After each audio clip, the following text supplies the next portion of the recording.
quando a gente trata de movimentos que se repetem, que têm uma certa periodicidade,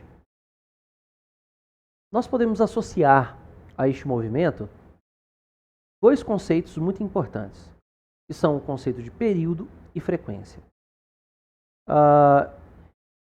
Esses dois conceitos você usa muito no seu dia a dia.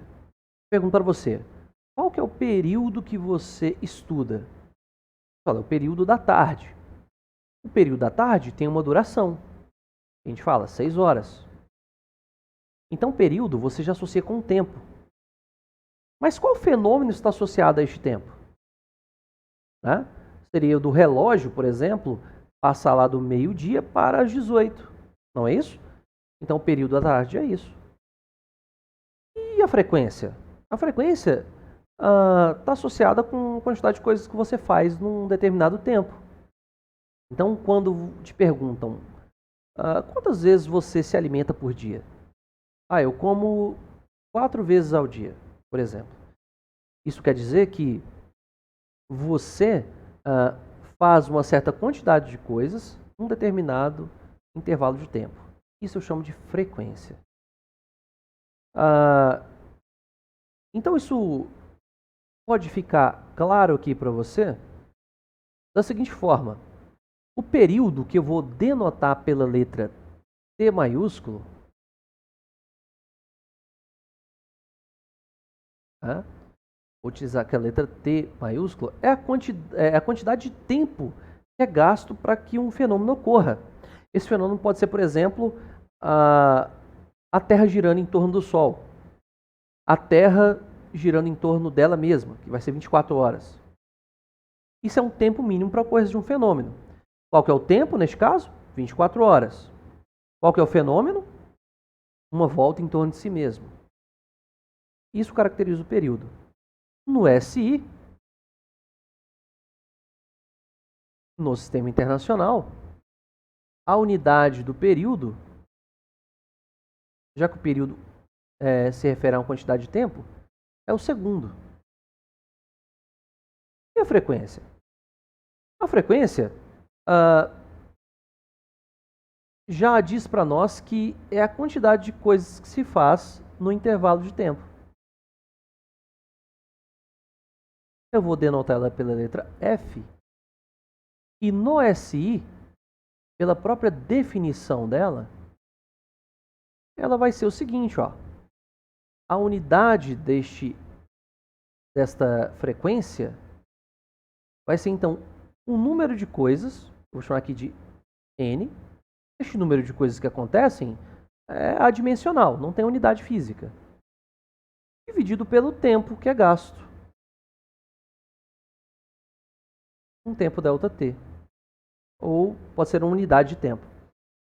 Isso aqui eu vou chamar de quantidade de coisas por tempo. Isso aqui vai dar 1 sobre segundo no Sistema Internacional. 1 sobre segundo recebe um nome especial de Hertz. HZ. Você já deve ter ouvido falar neste nome alguma vez na sua vida, né? Então, por exemplo, a frequência dada sintonia da sua rádio. Bem, definidas essas grandezas, que são bem fáceis de entender, são bem intuitivas, a gente agora pode estabelecer uma relação entre elas. Olha, é muito fácil.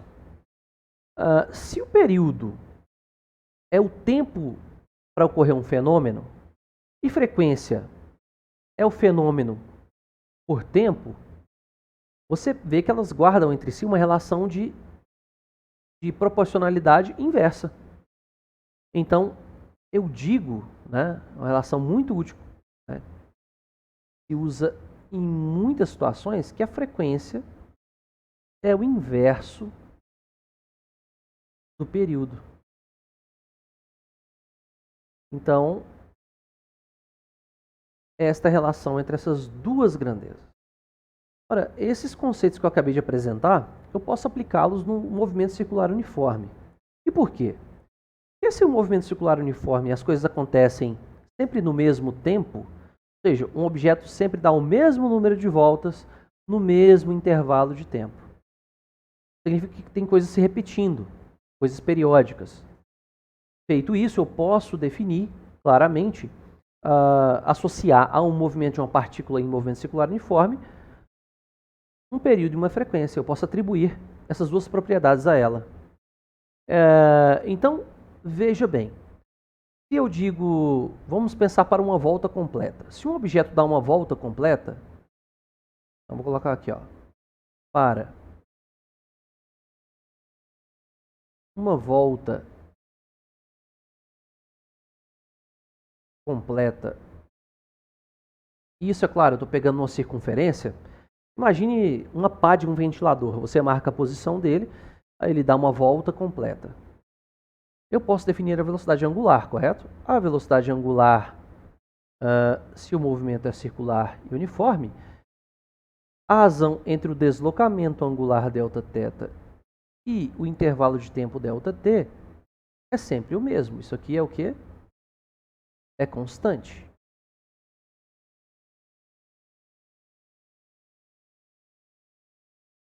É constante no movimento circular uniforme. Ora, veja bem. Mas vamos jogar os valores, né? Essa volta completa, o Δθ, vale quanto? Vale 2π. E o ΔT? ΔT é o tempo que leva para uma volta completa. Essa volta completa é um fenômeno. O tempo para a ocorrência de um fenômeno eu chamo de período. Eu vejo então que ômega é 2π sobre o período. Então está aqui a relação da velocidade angular com o período. Eu posso reescrever essa equação lembrando que se sabemos que a frequência é o inverso do período, substituindo essa equação, eu vejo que ômega é 2π vezes a frequência. Claramente, basta inverter aí o denominador, eu tenho a frequência. Então, isso só é possível, gente, eu estou definindo isso aqui porque no movimento circular as coisas se repetem sempre na mesma cadência, na mesma velocidade.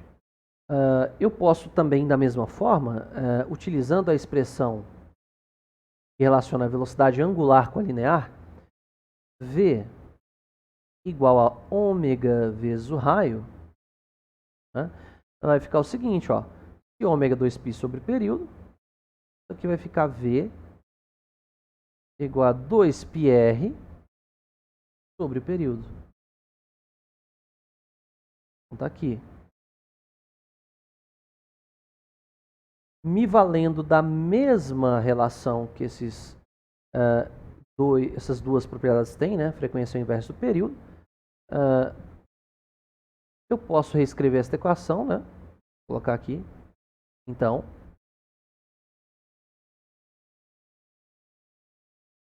e V é 2πr vezes a frequência.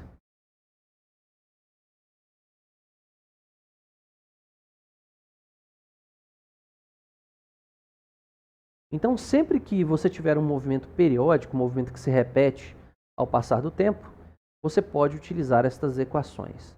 Essas equações são de muita utilidade, por exemplo, no estudo da ondulatória. Então, saber elas, tanto aqui no movimento circular, quanto mais à frente nos seus estudos em física na ondulatória, no eletromagnetismo também, que você trabalha com ondas, essas relações são válidas. Por isso a importância de sabê-las.